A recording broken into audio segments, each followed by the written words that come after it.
হরিনামের পরিণাম। কবি ভবানীপ্রসাদ মজুমদার।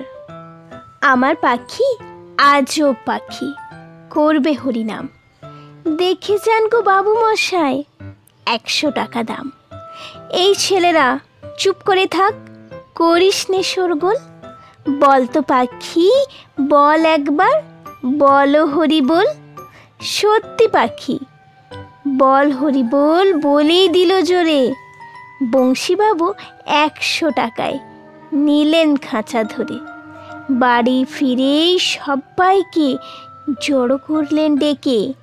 50 লোকের মাঝে বললেন জোরে হেঁকে, এই যে পাখি দেখছো সবাই, মথুরায়ের ধাম। এই পাখিটায় দেখবে কেমন, করবে হরিনাম। এই ছেলেরা চুপ করে থাক, করিস নে শোরগোল। বল তো পাখি বল একবার, বলো হরি বল।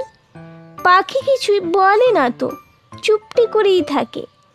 বংশীবাবু রেগে মেগে বলে তখন তাকে, এত করে সাজছি তোকে, বাড়ল কি তোর দর?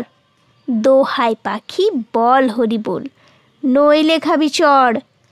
বললে পাখি চুপ করে থাক, এখন আমি শুই। বল হরি বল, বলবো পরে, মরবি যখন তুই।